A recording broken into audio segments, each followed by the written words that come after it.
Have you ever walked into a doctor's office for a routine blood test and then felt nervous when the results came back a little off?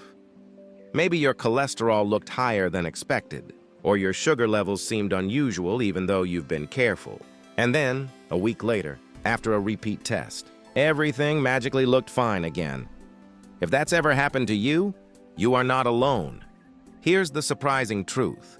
Many seniors don't realize that the way you prepare for a blood test can completely change your results. One small mistake can lead to confusing numbers, unnecessary repeat visits, or even changes to your medications that weren't really needed. But here's the good news. Every one of these mistakes is preventable. With a little knowledge and a little preparation, you can walk into your next test feeling calm, confident, and ready, knowing your results will show your real health. So in this video, we're going to cover the 7 biggest mistakes seniors make before a blood test, and I'll share simple practical tips to avoid each one. Stick with me to the end, because these small changes could save you time, worry, and maybe even protect your health. And hey, before we dive in, let me ask you something. Have you ever had to redo a blood test because of one tiny mistake? If so, drop a yes in the comments. I'd love to know how many of us have been through that. All right, let's begin. Mistake 1, not drinking enough water. Here's the first, and maybe the most common mistake. Not drinking enough water before your test. Why does water matter so much? Because when you're dehydrated, your blood becomes thicker. That makes it harder for the technician to find a vein, harder for the blood to flow smoothly into the tube, and harder for you to have a comfortable experience. But it's not just about comfort.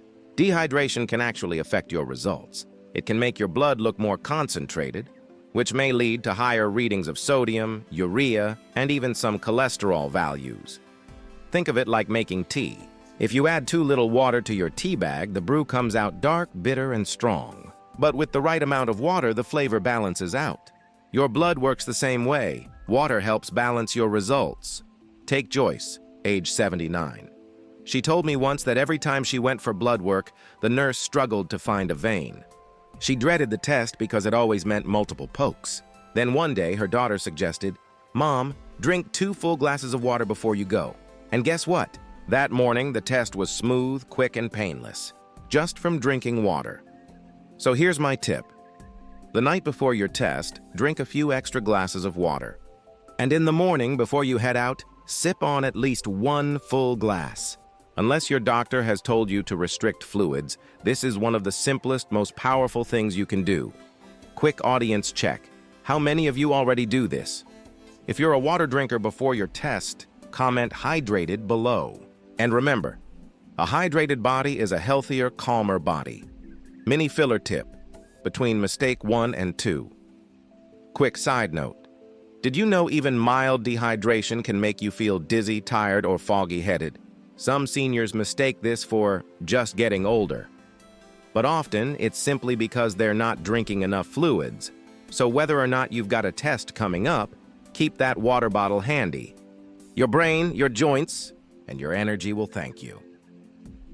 Mistake 2, taking medications or supplements without checking the... Second mistake is forgetting that certain medications, or even common supplements, can interfere with blood test results. Now, I want to be crystal clear here. Never stop your prescribed medications on your own. But it is important to ask your doctor whether you should take your pills the morning of your test, or wait until afterward. For example, biotin, a vitamin found in many hair and nail supplements, can throw off thyroid test results. Some cholesterol medications can change liver function numbers if taken right before the draw. Even over-the-counter pain relievers like ibuprofen may affect kidney and liver results. Let me share Clarence's story. He was 81 and very disciplined about his vitamins. On the morning of his blood test, he swallowed his usual handful, vitamin C, biotin, and a daily aspirin. But his thyroid test came back abnormal. His doctor was puzzled until she discovered the biotin supplement. Once Clarence stopped taking it before blood work, his thyroid levels returned to normal. So the lesson is simple. When in doubt, ask. Call your doctor or pharmacist and say, "I have a fasting blood test tomorrow. Should I take my morning pills before the test or after?" And don't forget about herbal remedies. Things like ginseng, St. John's wort, or fish oil capsules can all have subtle effects on blood. Remember, your doctor can only give you the best advice if they know what's in your system. And it's always better to be safe than sorry.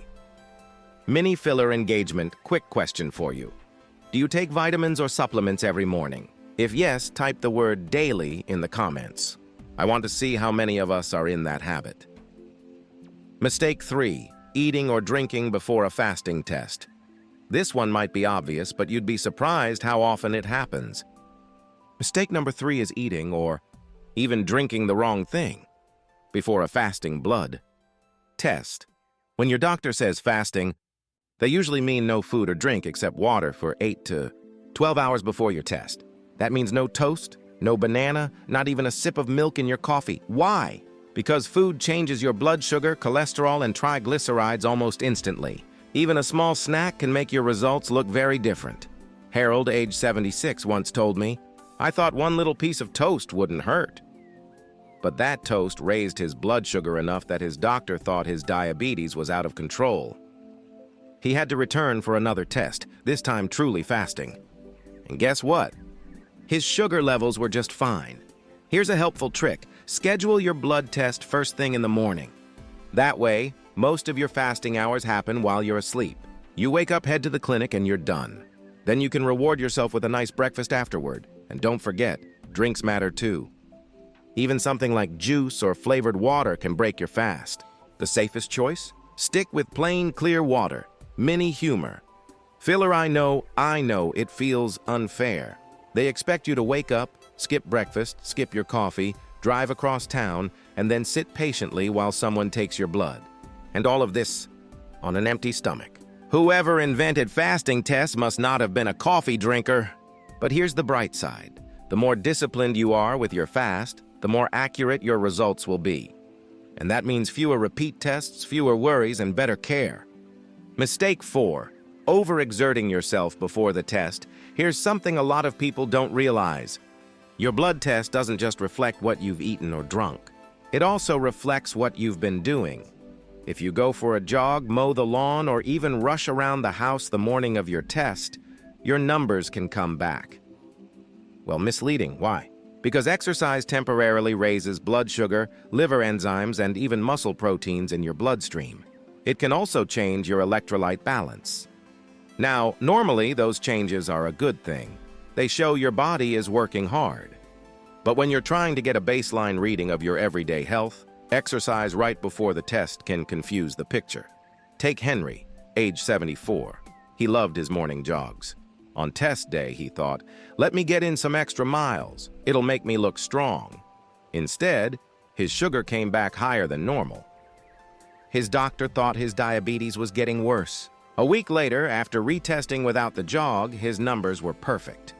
So what's the simple fix? Keep your morning calm. Do your usual routine, but avoid anything strenuous. Save the workout for after your appointment. That way, you'll feel energized, and your test will reflect your true everyday health. And here's a bonus. Heavy exercise can also leave you dehydrated. That makes your veins harder to find and your blood harder to draw. Not exactly the relaxing morning you were hoping for. So, remember, calm morning, test first, workout later. Mini humor filler, let's be honest. None of us are winning a marathon medal the morning of our blood test. Your doctor isn't going to pat you on the back and say, wow, these numbers are high. You must have run a 10K today. Nope. They'll just see unusual results and get worried. So let your sneakers rest for a few hours. You'll thank yourself later. If you've ever exercised before a test thinking it would help, type guilty in the comments. You're definitely not alone. Mistake 5, drinking caffeinated or sugary beverages. All right, let's talk about coffee. I know some of you are thinking, don't touch my morning coffee, it's the only thing keeping me alive. But here's the truth. Caffeine and sugary drinks can absolutely throw off your blood test. Caffeine, even in plain black coffee, can raise your blood pressure, change your blood sugar temporarily, dehydrate you, making the draw harder. Now add sugar into the mix, like juice, soda, or sweet tea.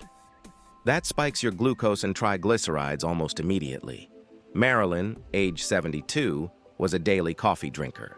She thought, "Black coffee doesn't count. It's basically water, right?" Wrong. Her sugar and blood pressure came back high. She worried for days, had to repeat the test, and only then learned it was the caffeine throwing things off. So here's the fix: plain water only before your test. And if you really can't function without caffeine, schedule your appointment early. That way, you can celebrate with your coffee right after. Mini filler tip: if you're someone who gets headaches without caffeine, try cutting down slowly the day before your fasting test. That way, you're less likely to feel awful in the waiting room. And here's another trick: bring your favorite coffee in a travel mug. Leave it in the car. That way, you've got something to look forward to the second your test is done. Mini humor filler. Because let's face it, the nurse may take your blood, but you're taking your coffee right back afterward. Fair trade, right? Quick poll: are you team coffee or team tea in the morning? Type it in the comments. I want to see which team wins. Mistake 6. Forgetting to communicate recent illness or changes. Here's one that surprises a lot of people. Sometimes it's not what you do the morning of the test. It's what's been going on in the days before. If you've had a cold, a fever, or even just a restless night's sleep, that can absolutely change your results. Why? Because your body is smart. When you're sick, your immune system fires up. That means things like your white blood cell count or inflammation markers can rise. To a lab machine, those changes look like a problem. But to your body, it's just part of the healing process. Take Frank, age 83. He had a mild fever 2 days before his routine test. He thought, "It's no big deal, I'll keep my appointment." He didn't mention it to the nurse. When the results came back, his white blood cells were elevated. That led to more tests, more phone calls, and a whole week of unnecessary stress. Once his doctor finally learned about the fever, everything clicked into place. The same goes for changes in your routine, starting a new medication, switching supplements, even going through a stressful week. All of that can shift your numbers. The fix? Simple. Tell your doctor or the lab staff about anything new: illness, stress, new pills, sleep issues. You don't need to give a speech, just a quick update. That context can save you from confusion, repeat visits, and needless worry. Remember, your doctor isn't just looking at numbers. They're looking at you, and they can only see the full picture if you share the details. Quick reflection: have you ever had blood test results that seemed strange, only to realize later something else was going on? Share your story in the comments. It could help someone else feel less alone. Mistake 7. Arriving stressed. Anxious or sleep-deprived now, this last one is something almost all of us can relate to. Stress, worry, poor sleep the night before. You might not think your emotions affect your blood test, but they absolutely do. When you're nervous, your body releases stress hormones like cortisol. That can raise your blood sugar, blood pressure, and even inflammation markers, just for the moment. Ruth, age 77, dreaded medical appointments. Before her last blood draw, she hardly slept. She skipped her normal morning routine, rushed to the clinic, and sat in the chair with her heart pounding. Her blood pressure and sugar looked much higher than usual. Her doctor grew concerned. A week later, after a calm morning and a good night's sleep, her results were right back to normal. The takeaway is powerful. Your emotional state matters. Taking a few deep breaths, giving yourself plenty of time to get to the clinic, and letting the staff know you're a little nervous. That can make a world of difference. You don't have to pretend to be fearless. You just need to give yourself grace. Mini tips for staying calm. The night before, try to keep your evening quiet. Avoid heavy meals, late caffeine, or stressful TV. On the morning of, plan extra time so you're not rushing. Arriving early is always better than rushing in flustered. If you're nervous about needles, look away during the draw and focus on your breathing. Some people even bring headphones with calming music.